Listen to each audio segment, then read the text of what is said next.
Gaeilge Gach Lá. Hello and welcome. Niall from Bitesize here. And today we have a very special conversation about an aspect of Ireland's forgotten history, maybe, which is booleying or boolchichas in Irish. So if you haven't heard of this before, you're not the only one. It's somewhat forgotten in our history, but it did have a big effect on a lot of people in Ireland's past. So with me today to discuss bullying is Alan Tobin. Dia ditch, Alan, can I start too? Thanks for having me on. Yeah. Great. So before we get into the conversation, Alan, could you tell us a bit about yourself, about your background yourself? Yeah. So at the moment, I live in the Glen of Aherlow, which is just underneath the Bealtaine Mountains in County Tipperary. In terms of my background, I suppose photographically, I did a master's in photography many years ago, 10 years ago now, actually, which didn't serve me at all, actually, pretty much for a long time. I didn't really do anything with it, like in terms of career or anything. I just, my career went in a different way. Mm-hmm. And before that, I did a degree in English and history. So the reason I'm talking about the education is because obviously I've taken the history element and the photography element in my most recent project, which we're discussing today, obviously.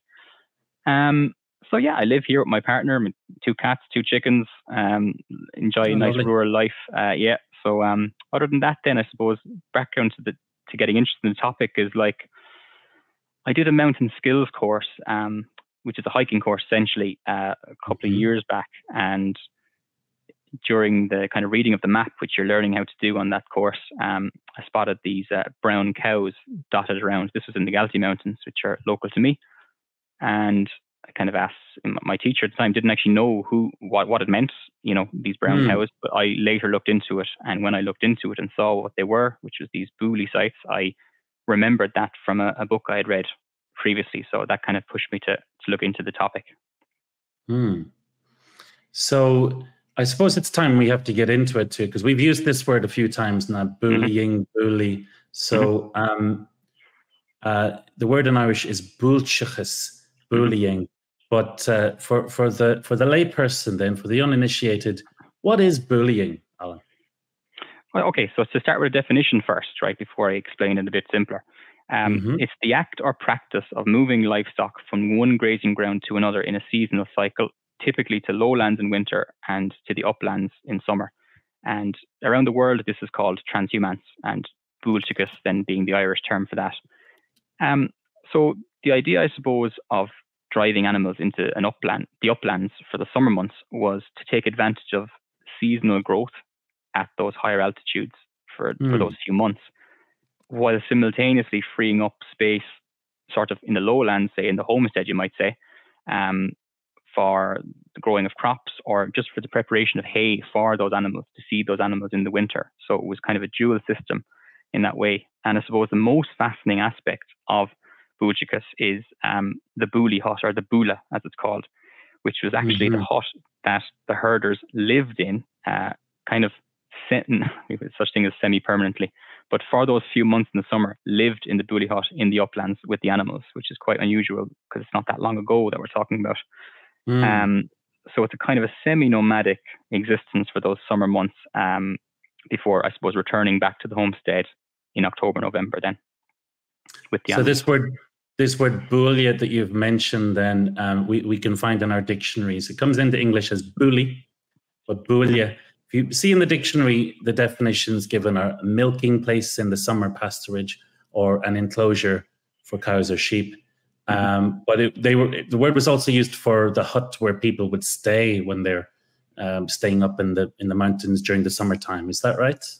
That's right. Yeah, it seems to be a little bit of a multiple use. There seems to be many uses because there's it's used for the sort of, what would you call it, the residential use for people, like to actually stay in animal enclosures.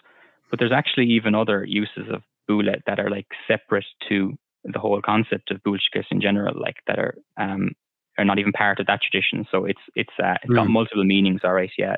And I'm sure you're going to point to it later, but you can look into that on Loganum and things like that, the multiple meanings of it. Actually, that's what we're talking about is the place names. Like it's a massive thing with booley. Exactly, the place names. So I had a look earlier at loganum.ie. So if anyone doesn't know, this is a resource where you can search any place name in Ireland. And I just searched the word Booley itself that we saw in Irish, and there were 18 pages of search results across Ireland. 18 pages of search results. So it was a very common element in place names. So it must have been, of course, a very common feature of Irish life, especially in the old, maybe pre-industrial or the agricultural lifestyle people used to have. Yeah. Yeah, you're going from sort of the medieval period all the way up to sort of the 19th century when it more or less died out. It actually did hang on in Achill till about the 1940s, which is incredible to think of, but mainly died out in the 19th century. But in terms of the place names, even locally in the Bealtaine Mountains, there's a place called Booley Kennedy, and that's on the other side of the Galties, on the Clare side of the Galties, which obviously is Kennedy's Booley, or Kennedy's Booley. There's a place at the western end of the Galties called Booley Lachine, so they're the most obvious in your face ones. There's also a place, I found this one quite interesting, and I would have played soccer against a team with this name when I was younger, called Shanbally, which you're probably now with your Irish ear is probably getting straight away what that is, which is obviously Shanwalla, like old home.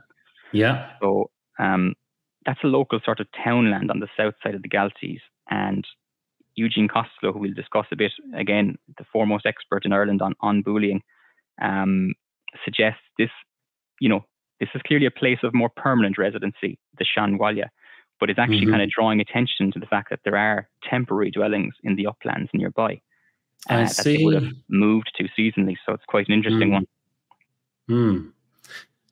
Yeah, so folks, if you know any place names around Ireland that sound a bit like this, if there's a Bula this or Bula that, somewhere that you know, have a look on loganum.ie, and most likely it will be Bula, the same word that is behind it all. There we have it again, Bula.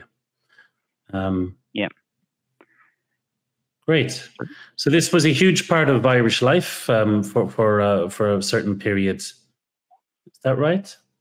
Yeah, a huge part of Irish life. I mean, really from the medieval period, there's evidence of it. I'm sure it's something that you might have gone back further, but there's evidence of it from that period onwards. And people who study the booley huts can kind of date them based around the shape of them. Some of the more angular, rectangular shapes tend to be more modern, a bit more sturdy, a bit bigger as well.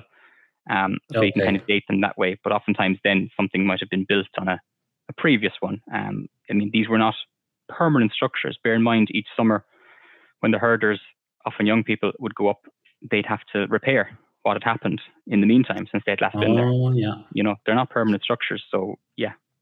So this is interesting too, that it was mostly the young people who went up and were staying in these bouliers. Is that right? Yeah, now there was a mixture, evidence seems to suggest, I mean, one key primary source says both young people and older people did it, depended on what work needed to be done back home as well. So if there was a lot of work to do there, they might have sent the young people to go. But a lot of young people, including young women and girls, which is interesting. There's some suggestion that there's some songs, lyrics and folk stories and stuff about married women kind of thinking back to their days of freedom when they were young and engaged in bullying. So that's quite interesting. And with great nostalgia, isn't it? Like they think it was a nice free time of life. Yeah. I found a couple of those song titles: Nagauna Gala, the white calves, and Alalu Nagauna, oh the calves. That's roughly translated as. So both of these songs, I believe, have lyrics which are women looking back on their young free life when they, in the summertime, when they were up the mountains. Yeah, it's really interesting. And there's some suggestion that there might have been the odd dance. There might have been a bit of social interaction. People, sweethearts coming up into the mountains for a night or whatever. But obviously, that's not to take away from the isolation that would have been involved in it as well. It wasn't a party living in a few people in a hut. Yeah. Because it's tempting as kind of as modern people to think of this in a sense as like summer halls, or even as we did as young people going to the Gaeilge Gach, and that's part of maybe a rites of passage for young people to spend a few weeks away from the family in summertime. But I'm not so sure that the Boolies were summer camps or lovely holidays all the time. Well, they were put to work, you know, they were busy. Like that's the reality. So obviously the busy milking, and then kind of churning the milk into butter, and then storing the butter in a specified storage kind of place, often built into the side of the hut. And then you might have been bringing that down periodically. So sometimes there might have been side industries, like you might have been involved in growing potatoes as well, or, you know, transporting peat. That industry takes place in and around the Booley sites. So it's kind of, you're getting more, well, excuse the phrase, more bang for your buck whilst you're engaged up in the uplands for that period of time. But the dairy farming, the milk and dairy products was one of the most important aspects of it, was it? Yeah, that is what Gaeilge Gach is about. Like, you know, is the dairy farming, and then the kind of production of butter is the main result of that, the main reason for doing it. They use the word white meats. Have you ever heard the word white meats? No. Yeah, for dairy products, you know, so milk and butter and cheese and so on, white meats. Okay, very good. So that's an old term that was used when this was really important in Irish agrarian economies, I suppose. Very good. One I should know. Yeah. Yeah, it's interesting that you mentioned like young girls and stuff being sort of involved in the process. There are some interesting sort of folk tales and cautionary tales, I suppose, really, that speak to the fear around that isolation of young people being in the hills by themselves. They usually have a sort of a magical threat more so than a real human threat, but, you know, you can read into the meaning behind them. So there's actually one a Scottish-based one, which is a booley. A booley is called a sheeling in Scotland, and I might not be pronouncing that correctly, but it's spelled that way anyway. And there's one famous folk tale about like these supernatural beings sort of tricking and then murdering ultimately the occupants of a newly constructed sheeling. So, but clearly that's probably speaking to the fears that parents of younger people might have had sending their yeah. Again, I'm sure any parents watching can imagine that, you know, the teenagers wanting to get out and the parents wanting them to stay safe. So some things in life don't change very much. Yeah. So there are lots of folks, as well as folk songs, then there are lots of folk stories that relate to bullying. Yeah, there are. There's one actually, I have it here printed because, you know, it's kind of a paragraph length, but it's actually a really interesting one if you'd like to hear it. Sure. Please. This is to do with sort of I mentioned the butter was the main reason for, you know, bullying, and that was kind of the biggest industry probably in Ireland, or the biggest export I should say, in the 1700s especially. So so that's what was kind of being produced out of it. But there's this piece here from a lady called Honor Gaffney from Clare, Wexford. She relayed this in 1938. So this was basically a cautionary tale, I suppose, collected by the Irish Folklore Commission. So this is to do with your butter that you've produced and worked hard, you know, going missing or being stolen. It was believed by the people long ago that certain people were under the power of the devil and that they could take away other people's butter. That is, that you could churn and churn away for hours and no butter would come. If the butter was taken, the milk would rise in froth all over the churn, but there would be no butter. Sometimes the cream would have an awful smell. The power was supposed to be got from the evil one on May morning by skimming a well before the sun rose. There was a rhyme to be recited whilst the skimming was going on. A piece of whitish fat or butter with milk dropping from it was supposed to be left at the door of the house where the butter was to be taken. The people of the house would know then that they would have no butter when churning. The cure for this was to get the coulter out of the plough and put it in the fire and redden it in the devil's name. Then the person who had taken the butter would have to come into the house whether he or she liked it or not. And then, of course, everyone would know who their awful enemy was. So I think it's really interesting because it's got this supernatural element, but it's the potentially real fears underpinning your loss of livelihood there. You know, like, what if it's not enough? And that is so typical of folklore, isn't it? I studied with the Irish folklore department in UCD myself, so I know that collection. And for for anyone who's interested, duchas.ie has an online resource where you can look at many entries from the Irish folklore collection. And of course, you can search for booley again, and you'll see what they have to say on this topic, booley or bullying. Find out little stories like Alan just shared with us. But in so many aspects of folklore, there were real life issues behind all of these little stories of magic and ritual and so on. But you know, the real thing is that I guess they depended on this economically. Butter and milk were so important to ordinary Irish families. Yep. Yeah, totally. And like I got I suppose linked into the folklore side of it through Booleying Bealtaine, the podcast, which is a UCD folklore podcast, I believe. So you're aware of it, obviously. But they pointed to a couple of things, mainly actually around the use around the cow in folklore. But that's obviously the key animal involved in bullying. So it was really interesting to see like the folk tales and all the sorts of cautionary tales around that, but also how important the cow is spiritually. You know, in Ireland, going back, like we think of sort of India having that sort of cow being sacred, and that's kind of the origin. But like that's really a thing in Irish mythology and folklore as well, going back. Yeah. I heard recently about Japanese traditional culture and how wealth was managed in units of rice, you know, some quantity of rice. But wealth in early Irish society was measured in cows.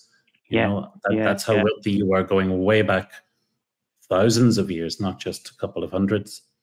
Yeah, they're almost currency, you know, and then to resolve disputes or you know, payments of honor or anything like that. Or I remember in one of my blog posts I wrote about a thing I found where they were, you know, people's titles were based around the cow. So that if someone was a cow lord, that was a certain social status versus another title with all, you know what I mean? So that's telling you how central they are to the economy, but also people's ideas of, I remember that one. I think it's Boara. Boara was the cow lord. And I think it might have been, I could be wrong about this. It's a while since I've read about early Irish law, but I think it might be, there were some people who weren't of noble background, but if they became wealthy enough, they kind of had noble status, and maybe their kids would have noble status after a couple of generations. But Boara was the word. They're making it, but how? Through the wealth of cows, basically. So. It's very interesting. Like, and there was another thing then where I suppose more evidence towards that, or the importance of the animal in Ireland, like that.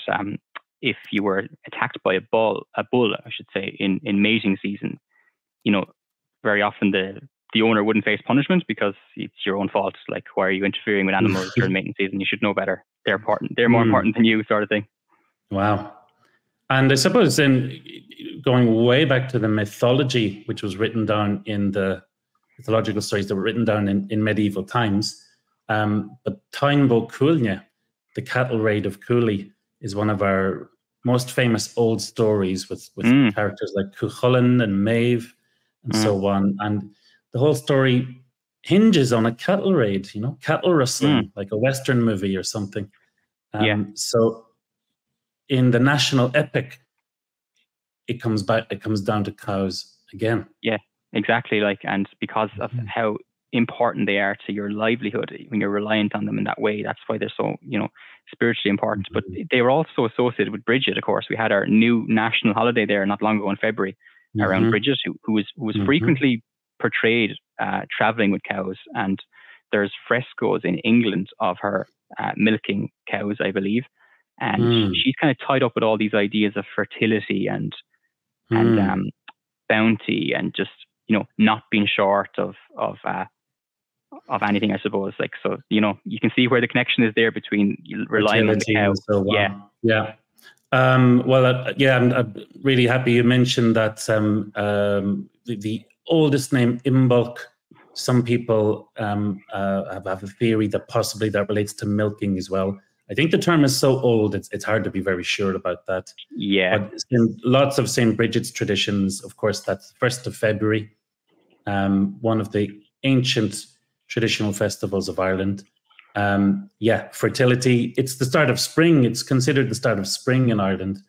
even though it's February when it's still quite cold. But then booleying itself is kind of related to Bealtaine or May, isn't it? That would have been considered the start of the summer, May time, and that's when people would have been going to the booleys. Is that right? Yeah, that's right. Yeah, from my study of it, like May is kind of when it kicked off. So that's when you would drive the animals up into the uplands, and like I said, you might have to perform some repairs to the huts themselves or in setting things up. And then it was around October or possibly into November when they'd come back. So that was your season. So you're right, like around Bealtaine would be when you'd be driving the animals into the uplands. Yeah. And probably just before Samhain or just before Halloween that they were coming back then, if you mention October. Yeah, exactly. Yeah, around that time. So I've seen in a number of places October as the kind of the usual end date, but then I've seen other sources where they say that in cases where they had sort of, they were growing potatoes just beside the booley, they would often pull them in November. So I suppose it depends. It could have been October, November when they generally come back down. It might have depended on what the weather had been that season, that kind of thing. I'm sure they were making very practical decisions, of course. Yeah, I'm sure they were. That's the thing that gets lost like that. Again, that people were just randomly going about these processes with no thought or strategy. But there was loads of strategy behind that. Like, I mean, it's quite a sustainable form of farming in a way, like that you're not overworking land because it's seasonal. You're moving animals from one place to another. It's very resourceful, isn't it?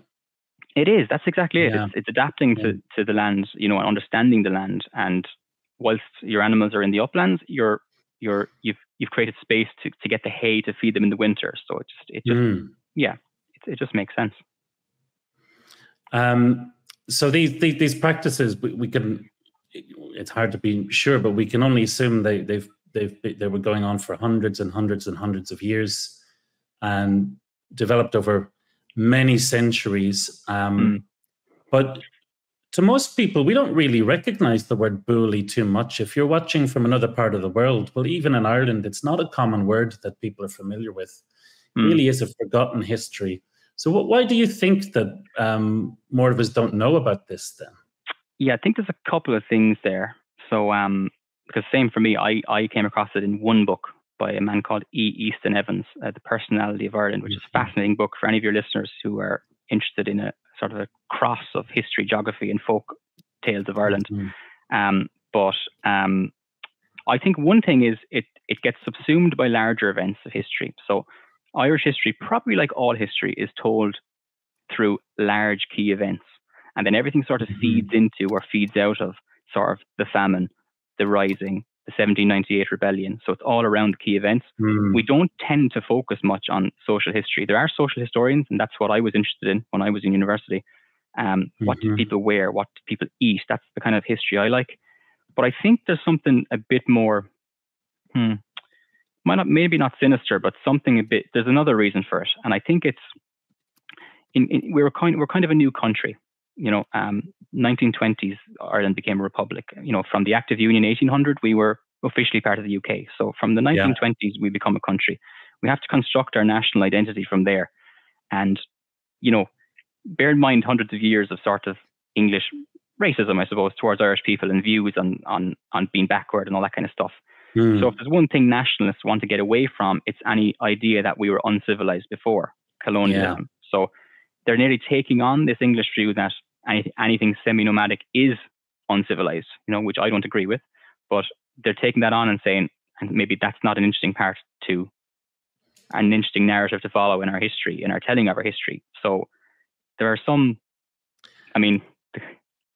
go on, because I was going to give you a quote, but I'm debating whether I should give it to you from a 1500. I'm wondering if you're anticipating what I'm going to say, but I'm just seeing the parallels with the language too, because it's in that last couple of hundred years where the language really suffered, and part of that, of course, was the effect of colonialism, but also the colonized people or formerly colonized people, in a lot of cases, did want to distance themselves from that because they felt it might have been backward or not very modern or progressive or useful in the modern world. Thankfully, we have different attitudes today, but some of those cultural traditions and habits as much as relating to farming practices, but relating to the language and so on, did die out for these reasons.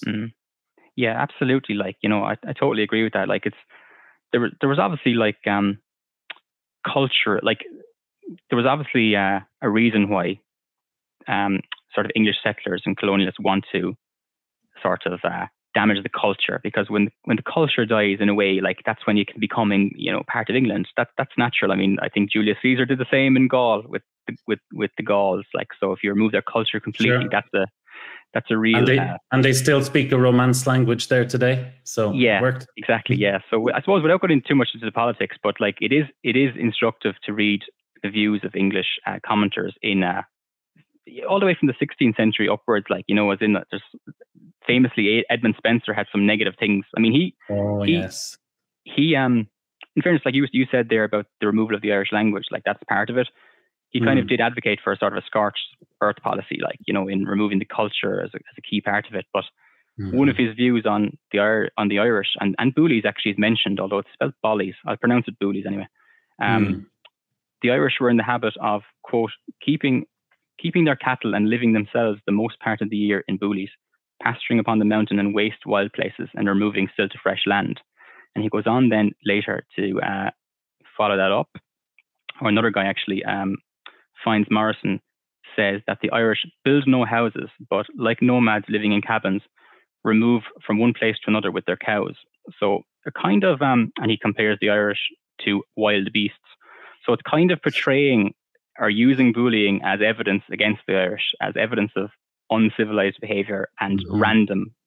Whereas actually, as I've tried to outline so far, like it is thought out. It is used around the world. This practice of you know, seasonal movement of animals, and it wasn't. It's not unique to Ireland and Scotland, is it?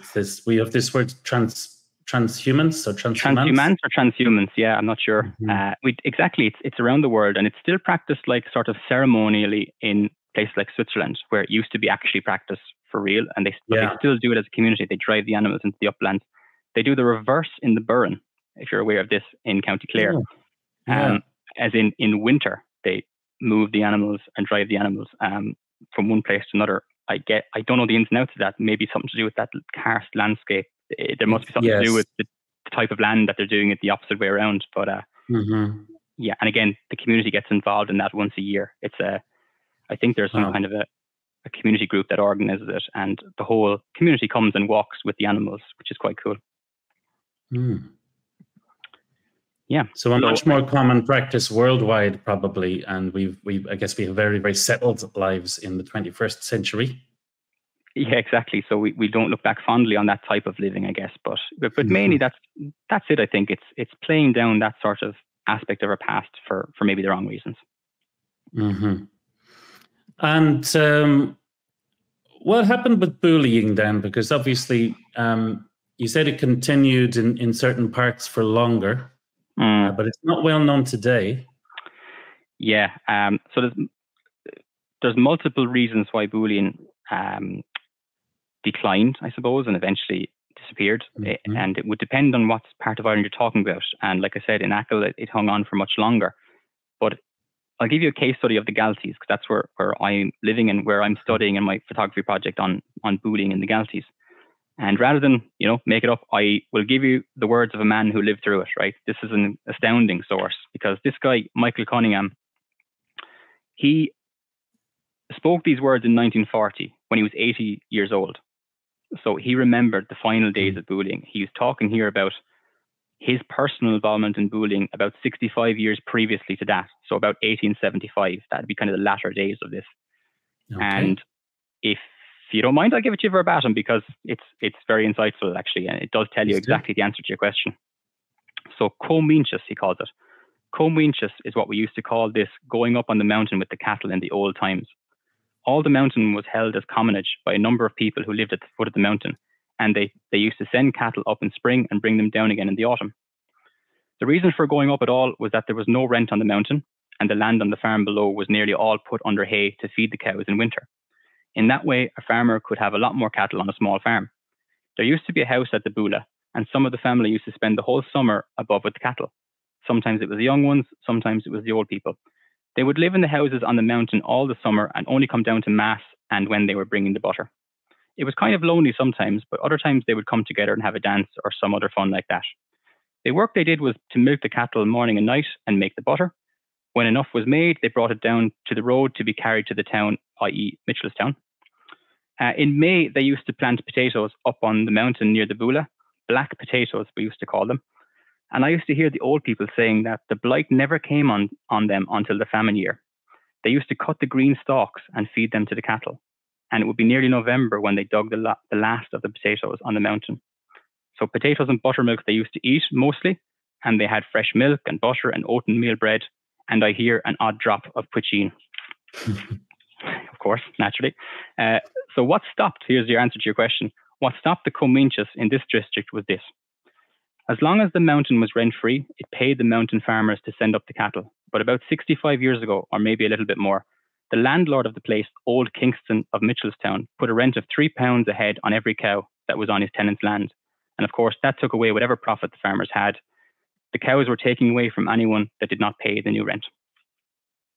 So it's as simple as that in the Galties, it sounds like. But obviously, the famine often gets cited as, oh, the famine must have killed Booleying. But of course, the population drain of the famine is a massive factor in it too, in rural areas for sure. There's multiple factors, and maybe you'd need to do a case study in each particular area of Ireland where this practice was taking place, you know? Yeah, because ahead of this conversation, I actually spoke to my mother, who is from the west of Ireland, but grew up on the beach, was born on a farm on the beach there in Connemara, and she didn't recognize the term, and they didn't take the cows up to the mountains or anything like that in the 1950s when she was young. But they did have a practice of, they did have commonage rights to the beach, and all the local farmers had rights to use the beach. Nobody owned it, nobody paid rent, and it wasn't closed off. But that's what they would do in the same summer months. They would take the cows out every morning and bring them home in the evening. But exactly the same purposes, you know, to field up the other fields or gardens, as they say, for hay and so on. But getting that summer pasturage in. So slightly different version of it, and I'm sure there are many more very around the interesting, world in different cases. So just basically removing the viability financially of the practice, isn't it? I mean, simple as that, really. Yeah, very interesting. And of course, I do want to mention before we finish the word booley, as well as being a fairly common element in place names, Loganimnacha. It pops up in a quite common shannuckle too. So I'd like to show this to everybody watching at home. Ní rowan dara sí sa bhuaile an. Ní rowan dara sí sa bhuaile an. Which means there was no alternative. But literally, an dara sí, there wasn't a second seat in the bhuaile. So there was only one place where you could sit, no alternative. But that's a commonly heard expression these days. We're not necessarily talking about milking cows up the mountains, but we are using it to say there was no alternative. It was the only thing I could do.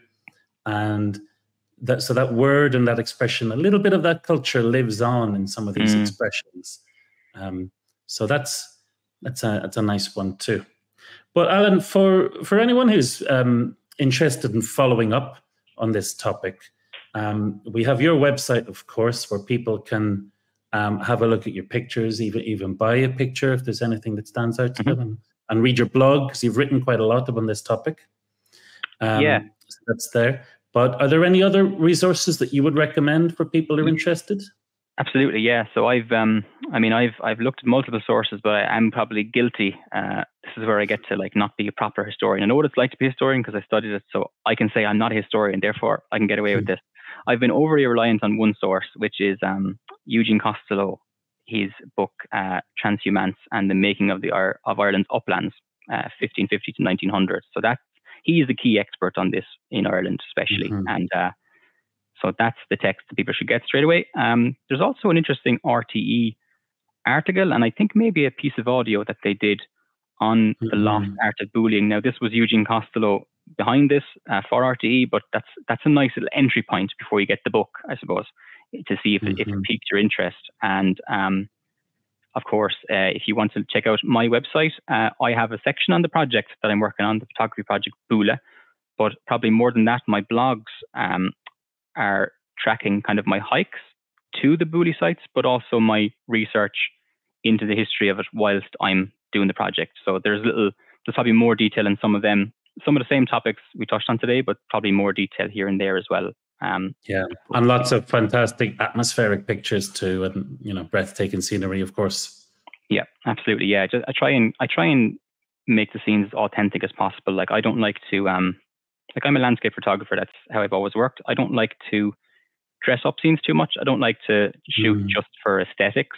I like a picture to look good, of course, like to compose it well and for it to look beautiful, like sure. But for me, it's like getting authentic picture of these historical sites and, try and capture some of the mood and atmosphere around what they mean to me and what they mean to the community as well. Wouldn't it be nice to see them as they were at the time too?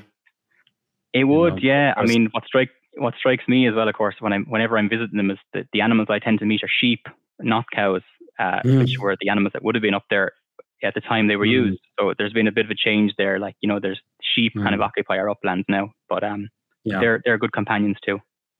Yeah.